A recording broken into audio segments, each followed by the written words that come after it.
They're not. They're Rice. better than, Let's say Rice. They're better than Iowa State, and they're better than Kansas. Yeah, they are. I hate to say this, but I think University of North Texas would have beat Texas on the later half of the season. Shout out to. Oh, I'm not trying to give any prop to my school. I'm not trying to give any prop to my school. It just has to go. Here, Texas State could have beat them. I'll give another tidbit of information that came out before we went on air. SMU re-signed Chad Morris to a contract extension.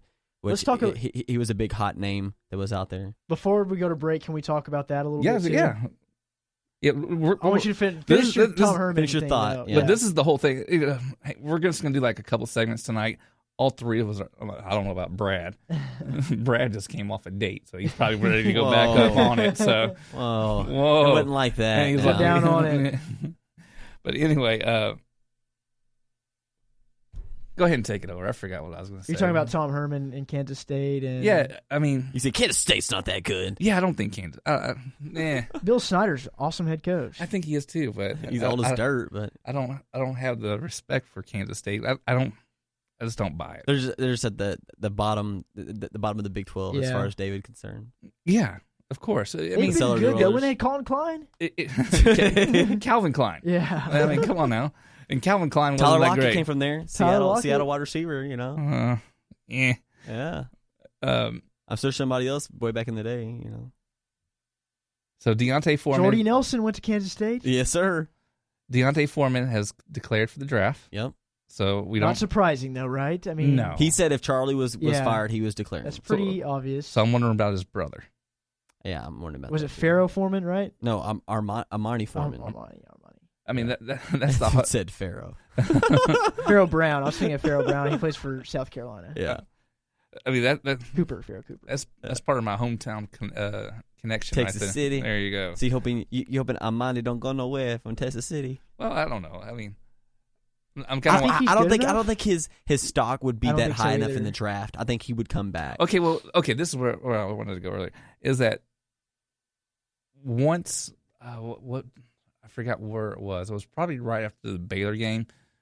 The Texas schedule, the scoring just went from they were making 40 points, upper 40s. Then all of a sudden it dropped off. Then it dropped off to 20. Yeah. And Brad, you're a Texas fan, and I text you during games, and I'm sitting here watching it, and I don't understand this offensive coordinator that they have.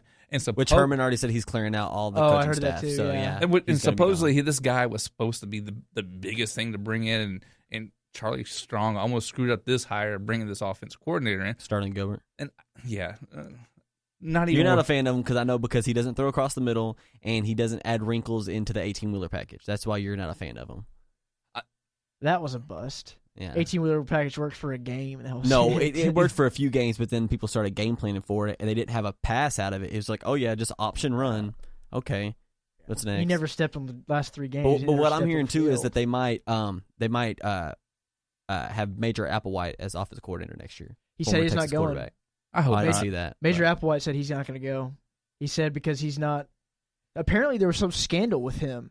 Like he I didn't hear about assaulted a female trainer or something like that. Major, no. Or not assaulted, but I think he dated her and it wasn't approved by Summit admin. It's something like that. It didn't go through the right paperwork. We don't want to. It's still not cleared up completely. Yeah, we don't want to speculate on that. Let's put it this way. It's been reported, but that was before the Charlie Strong era. Right, right. Okay.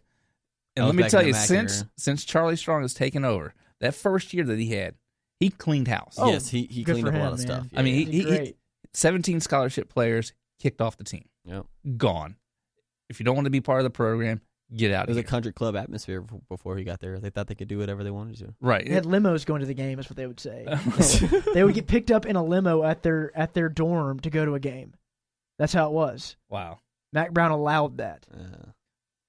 So, and he said we're going to put the T in Texas, and the T is supposed to be for toughness.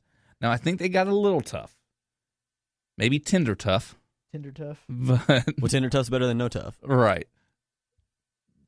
But I don't think the full toughness. I think maybe instead of TOUGH, I think they went TUFF. Tough. So I think that's the tough. Okay, Dante's leaving, but we still do have Chris Warren coming back next year from the wall. He's coming back. He's coming back from Rockwall. He's coming back from that leg injury. I think he's going to be, and then I like Porter too, that true freshman that we had this year from Katy, Texas. Yes, sir. Okay. I mean, it looks good. I mean, Texas defense looked. We finally have a future at quarterback. Decent. Finally. What about, you know what? I'm going to say something real quick. I don't think, okay, since you said that. Yeah, okay. I think we might be thinking the same thing. Go ahead. I've heard that Jarrett Stidham, the guy from Baylor, he sat out this year and went to community college. There's been reports that he wants to come to, because he wanted to go to Houston. Right.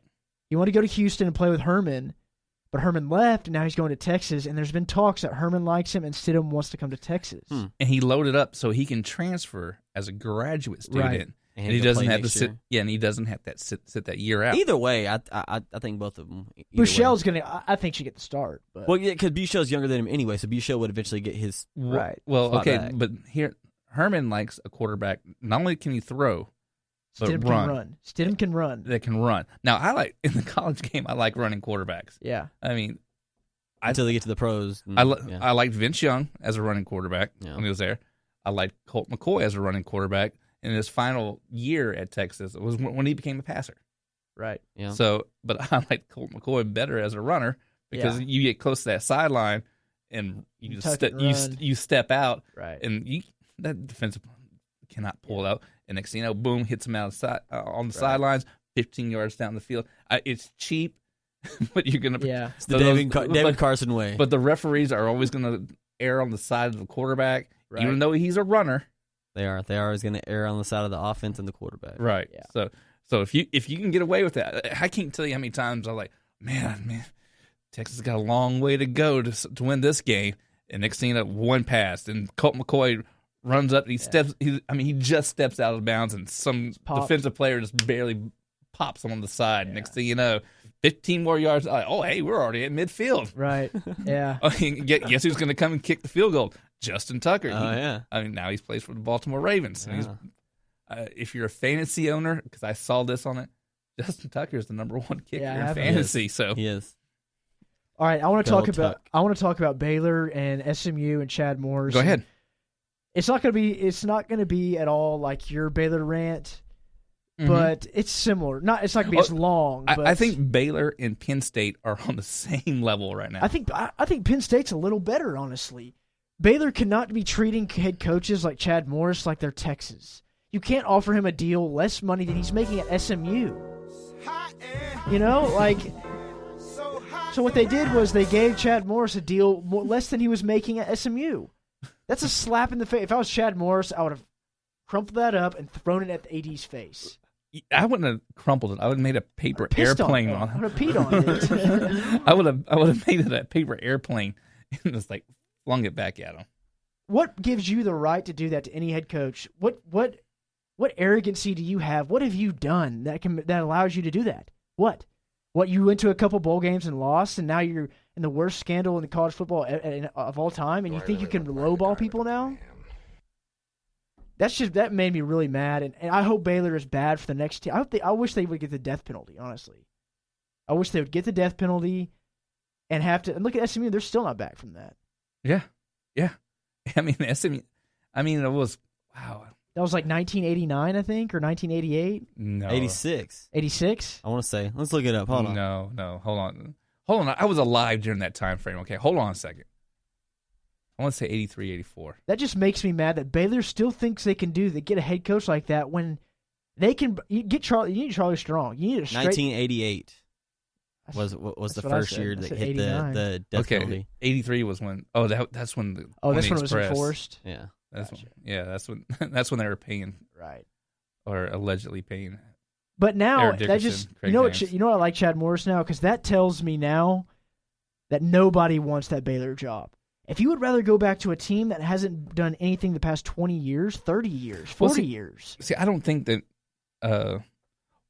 anybody really wants it because no one really put the work in to do it. Now, I did see something where Baylor is trying to get, is it Sam Dyson, who is Spike Dyson's son? Spike Dyson used to be the head coach of Texas Tech back in the 80s, and Sam Dyson has been an offensive coordinator of a bunch of little schools around.